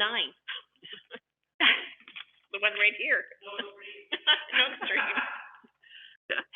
Okay, and then traditionally for the budget process is then I would, once you decide, I wrap that all together and I put budget recommendations that come from the budget committee, and that's what goes to council. Okay, because as I said, I apologize because it's my first time chairing the budget committee. I only dropped in every now and then last year when it was snowing. So yeah, that sounds like a reasonable way of doing things to me, and people with more experience can chime in. And through the warden, absolutely, because it is a budget committee recommendation. So I would prepare something, put it in front of you, and to make sure that you're comfortable with those recommendations before it would go to council.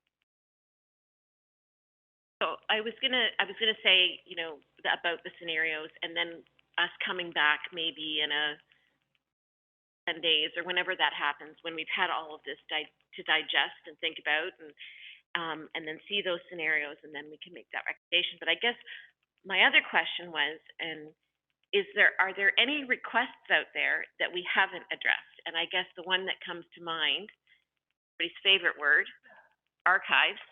I mean, that is something out there that we haven't talked about. How?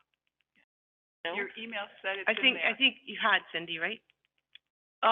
Through the warden, we talked about the archives and we talked about looking at modernization dollars and getting ready if there's another round of funding for modernization. We would try to do some kind of a document management system in that, but I'm going to refer that over to Bill for the comment on.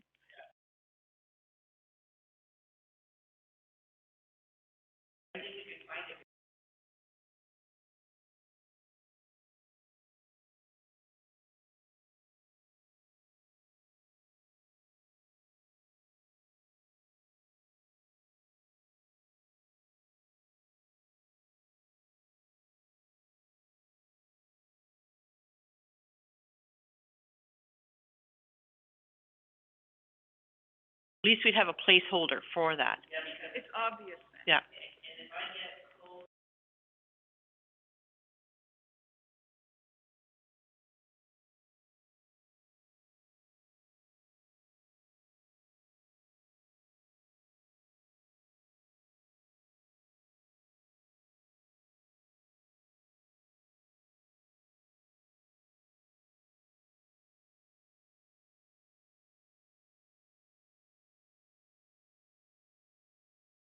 Okay.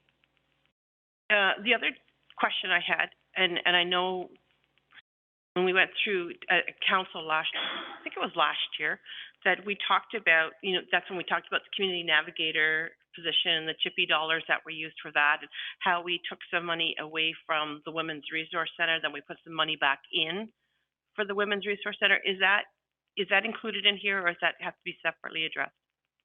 Through the warden. So what you were talking about is through our CHIPPY, our provincial CHIPPY dollars, we had that one position in the past that we had funded Women's Rural Resource Center. And then a number of years ago, we kind of changed our strategy, if we want to say that. And I want to point out that that was always a pilot. So always in the years that I was working with the Women's Rural Resource Center, they knew that was a pilot. And we talked about how we would go forward. So we looked at best practices and we decided that we wanted to go more throughout the entire county and be broader in the scope. So that's how we came up with the community navigator in our library system.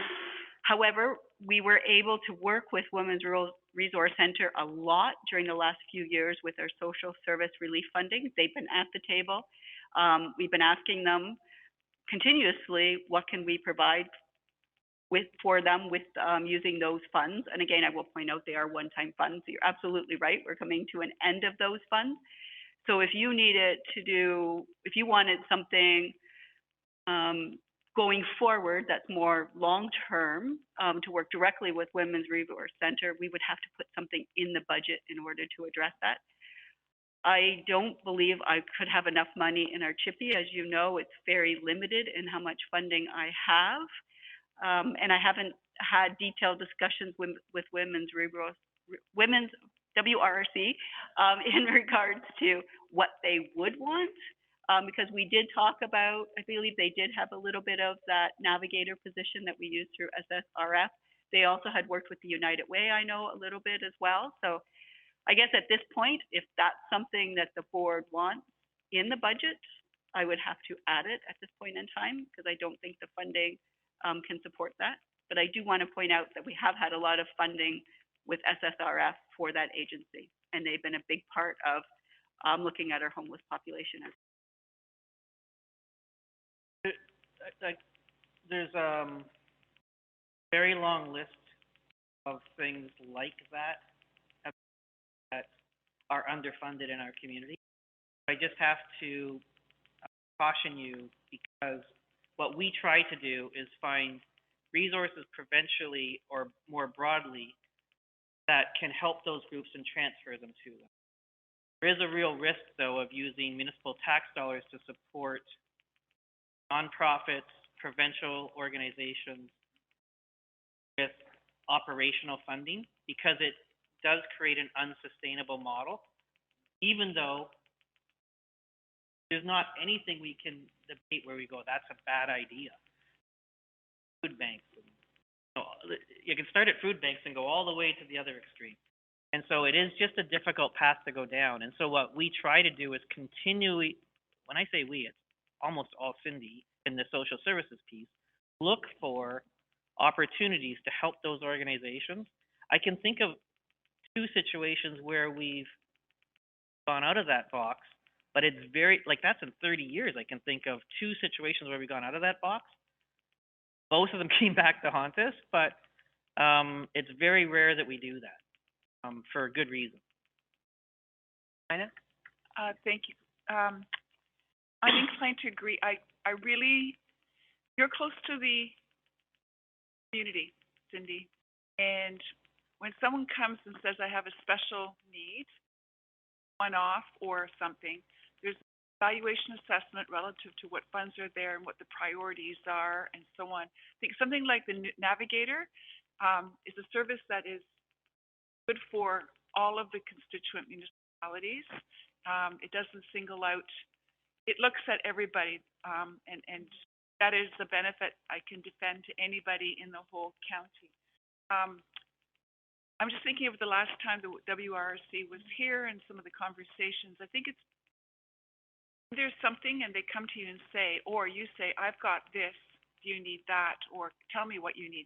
I think those conversations happen with a lot of different groups across the county, and those are decided in staff.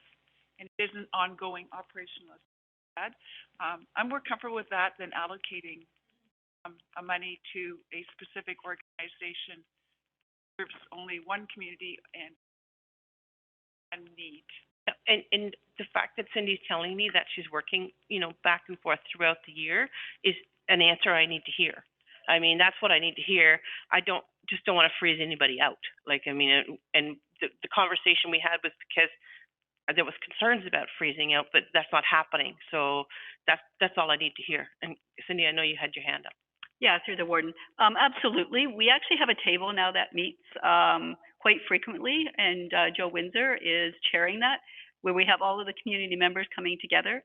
And we started that with the COVID, and then we've got the additional funding from social service relief funds. We also tell all of our agencies that we're more than willing to work with them to see what other kind of funding is out there. And there is a lot of funding that is available. And we're more than willing to look at their business case with them or talk about their business case and make connections if we need to. For example, United Way has some really neat programs that are out there, London Community Foundation. So we're always trying to reach out to our community and make sure that they're aware of some of the funding that is out there. And WRC is just one of those agencies that we work very closely with. And I'd say in the last couple of years, we got even stronger in all of our community relationships around social services. And that's exactly what I want to hear. I think that's one thing that's happened over the last 2 years. We've been forced to sit down and share information, share resources, and that's great. I think that's a really important thing, benefit for everybody. Ina, did you have a comment? No? Okay. All right. So, Cindy? So I guess put on the table, are we going to try to have another meeting? Am I correct of next steps? And it would be in about a week?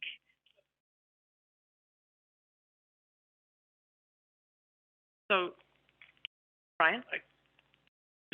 We've had a very holistic conversation about an overall on it. One thing I'm wondering how the committee feels, because I'm still a little bit wondering, one thing we never did with any of our departments, other than transportation, where we said we're going to take $100,000 off of reserve, we never at any point asked any other departments, is there any places in your budget where you could cut? We've never talked about that, and I'm not sure where I'm at with my comfort level with that, because right now we're saying every number that has been presented to us, we're going to try to find a way to give every number that we've got. And I'm not sure I'm comfortable with that. So I guess my question would be to Cindy do you feel this is a very lean budget or a lean budget that's come to us? Or do you feel that there is some room, and I'm not trying to cut out, the bicycle lanes or anything like that, but is there any room in that? The warden, to the councillor. I would say that I give the direction, and myself and Bill and Chris, that everybody needs to go back and look at their budget and almost start from scratch, so zero-based budgeting. So when they come forward with their budget, it should really have been thought through that this is what they do need, this is what they need to run their operation, this is what they need to support strategic plans that have come forward. So if I think back to the library, they've really looked at what their strategic plan is, and they're making sure that their budget is aligned with that. I would say the same thing for economic development. I know last year we heard a lot about some of the budget increases more so last year than this year, and it really connected it back to the strategic plan for economic development and the council strategic plan as well. So I can't think of anywhere in the budget that somebody would have something that they said there would be an impact if they took something out of the budget. But I think what you're asking for, and there was great conversations, you're correct, last year, was I think everybody was asked, if you were to take something out of the budget, what would it be? And what would be the implication? And I think that's what you would need to hear, because no matter what, there would be an implication, but is it a discretionary versus a non-discretionary item? I think probably is more of what you're asking, and you were right, you would have to have the department heads come back and be able to answer that because there would be an implication. Follow up to that, and I guess I'm wondering the comfort level of the rest of the committee as well. But I know that is one piece that we haven't really talked about, and that's why I brought that forward now. And I know if we're meeting again, that helps as well. It gives more time to think about this, and I think it's important we meet again. To get to those, Brian's last question, Al, I could just say that, give you some background about what we actually do say to department heads, because that gets to the heart of Brian's question. Like, but there are different years, we have different conversations. And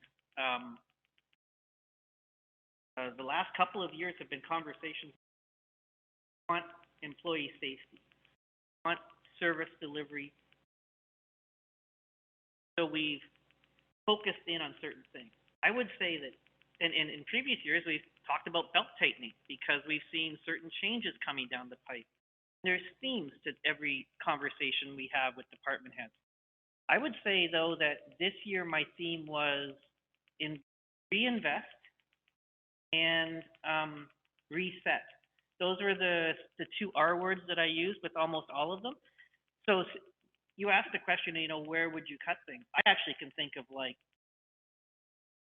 7 areas off the top of my head where you could easily cut them. But that's because those are investments. And I don't think that's what Brian's question was. He was thinking more about traditionally operationally, are there things you can cut? But if you're talking about the broader budget, almost every one of the investments you could cut. It's more to Ina's point of the day, the implications of that are more long-term. They're not short-term. For example, if we cut the procurement positions, well, there's really nothing that happens here tomorrow, but what does happen is you're going to go back to your lower tiers and they're all going to want to add that position individually. So the broader taxpayer gets hurt by that. You look at the investments we want to make, most part, 75% of those investments we want to make at Strathmere Lodge are about resetting or reinvesting in capital, and aging capital. Now, the resetting is going to happen one or the other. I'm going to have to staff that place at a certain level, no matter what happens. No matter how much money you get, I'm going to have to keep certain things happening legislatively. Reinvestment in the capital, you end up paying for much more later if we don't start doing some of those things now.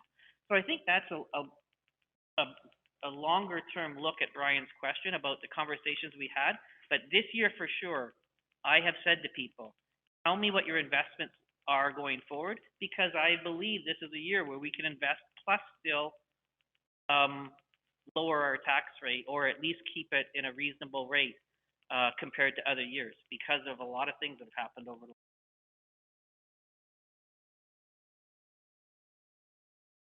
Just a follow-up to that, if I may. At no time was I insinuating or pointing, and there isn't any line or any department or any budget that I didn't like. It's just that, have we looked at that? And I'm like you, it's like, if we cut this, what's the implications? What does that mean that happens? It's just to make sure that we're comfortable with everything that's come to us. That was all I was pointing. Exactly, yeah. All right. Okay. Kathy? It's funny because, last year there was a lot more discussion, but I do think that there were,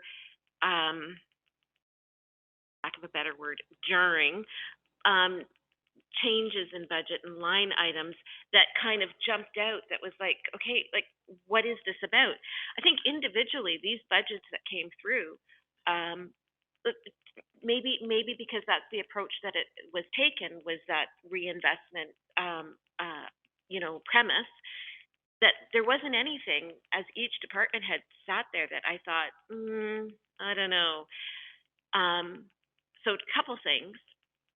The point is, it's interesting that you approach the budget with themes, and maybe going forward, that the budget committee already knows that kind of going into it. I don't know whether that would paint how we look at these line items coming through, but that is interesting. If they've been asked to make decisions on their budgets from an investment standpoint, well, we already know that maybe line item A is what it is because of that. So that's just kind of off the top of my head. And, actually, I was thinking, Brian, when you said, but we haven't asked that, like Brent's question, like you asked Brent about, was there anything that could be cut?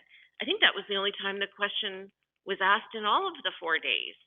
And he said certainly there could be. He didn't get into specifics. And I'm not convinced after listening to Bill that they need to necessarily come back. But I don't know whether we can send out an email or something to all of them with that question about, if there was one thing that you could cut, what would it be and what would be that implication? But to bring them all back and have that face-to-face discussion, I don't think is necessary, but we could probably do that in correspondence, and then maybe, depending on what it is, it's a Zoom before we meet again or something. Like, I mean, I don't want to turn this into just meeting. I want to get somewhere, but whatever we hear back from them could add to the discussion. I'm just going to say something, Brian, and then you. I had a discussion years ago with another member of council, and what he indicated to me was, budget is when staff says they want a shiny new blue bicycle, and it's our job to tell them to deal with the used red one. And I totally disagree with that way of thinking. I think when staff is working throughout the year and working closely with their department heads, and the department heads working closely with our CAOs and up the chain, they know through communication what is going to be needed throughout that year to bring it forward. And it's just, to me, and again, I'm going to echo what Kathy was saying. I didn't see anything that I went, well, that's, you don't need that shiny red bicycle. You can do with that other one. And it's such a antiquated way of thinking to think that people who are working responsibly every day would do that.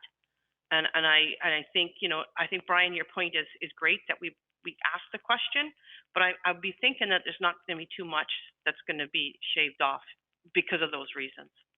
Brian, go ahead. I agree with you. I just think it's that we hadn't talked about it. I think we hadn't, and that's why I was asking Cindy about it. And as far as the theme, I think it showed up pretty clear when people were making their overall presentations, what they were thinking of going forward, whether it be procurement, staff, or whatever. That was showing up, and those are all good things. It was just something I thought we should talk about, because I want to know where the rest of the committee feels. But, and to that point, I just wonder if having that and just even asking the department heads to go through that exercise prepares them for when it goes to council. Bill? That's exactly what I wanted to clarify too, is that I said theme like I meant for all of them. Not for all of them. It's, for some it's belt tightening. For some it's investment. For some it's, hey, I think you've got what you need. So it is individual conversations. I meant it's more like, I did definitely have a conversation with Brent saying, I haven't seen capital investment in the lodge and it's 15 years old. I've seen capital investment. Of course, we've made capital investment. That's not what I'm saying. I'm saying that I need to see more capital investment as the building ages and as the service requires, the regulatory changes are requiring you to do things differently.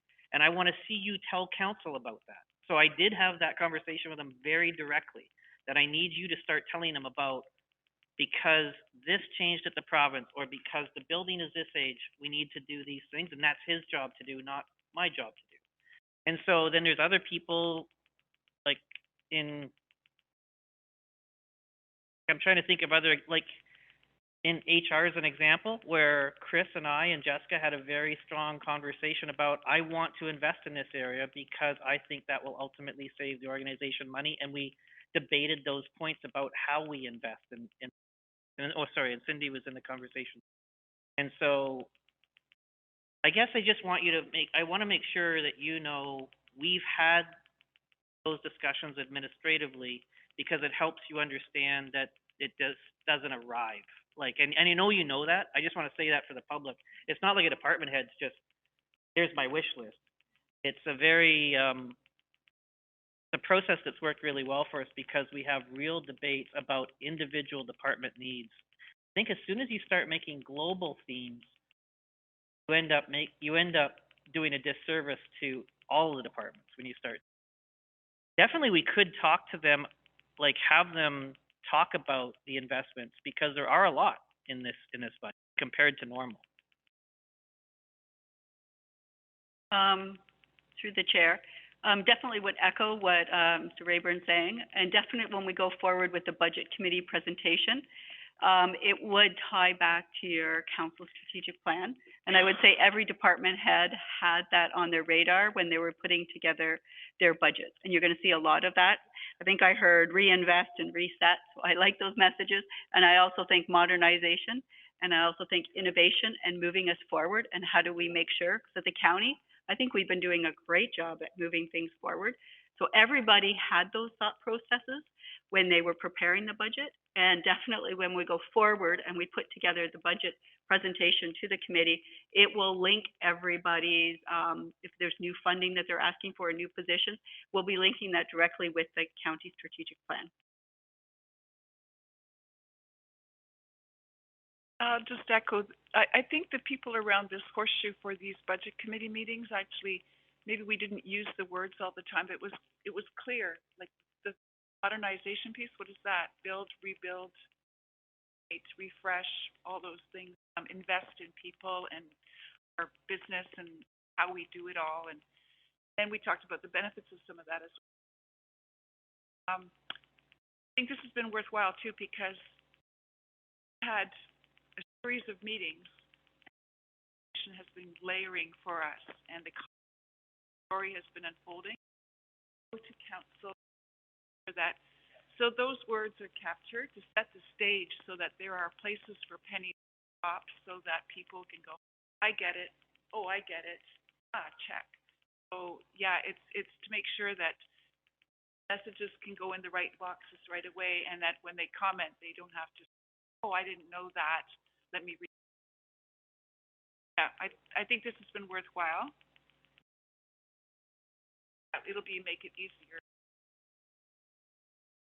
I think this year is the year that we can say it's time to invest. I mean, I think this is the year. I mean, we may not be around the table next year. Who knows, right? So, I mean, I would feel comfortable. I would feel comfortable leaving a path that could be followed that shows the strategic plan is working, and I think that's what I want to do.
Well, and I think the theme of the budget should be like putting your money where your mouth is.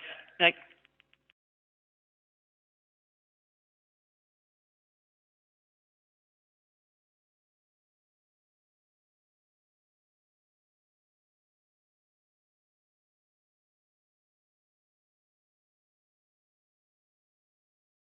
all right. Any other comments? So do we need to set a date now? Is that what you want to do, Council? Or do you want to? Oh, no, it'd take me less than 5 minutes probably just to dump it in the computer and provide it. Want to have? No. What do you want to do?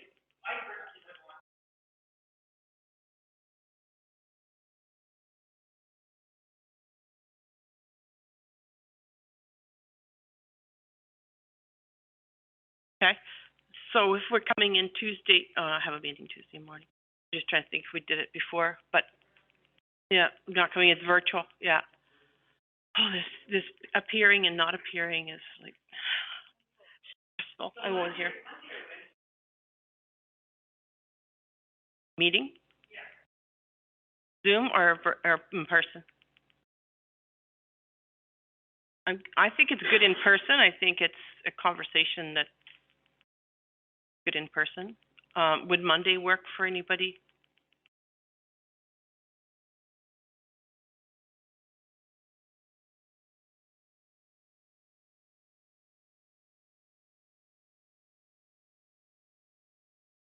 You would prefer Thursday? Oh, yeah. Yeah, I would be good with Monday morning if that works for everybody else.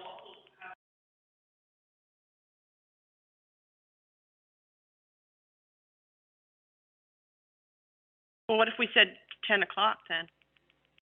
Yeah. It shouldn't take long. So 10 o'clock on Monday morning? Here? Yep.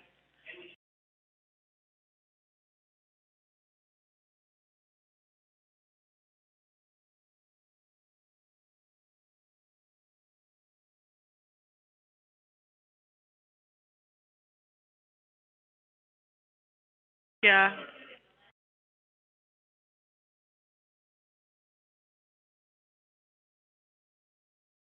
Okay, be there or be square at the lounge, 10 o'clock on Monday.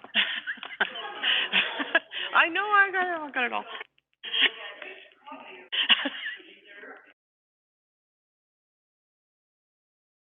The four scenarios was -0, 1.9, and then to the roof.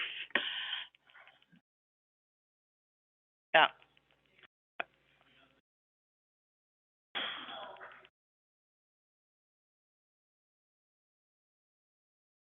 Yeah.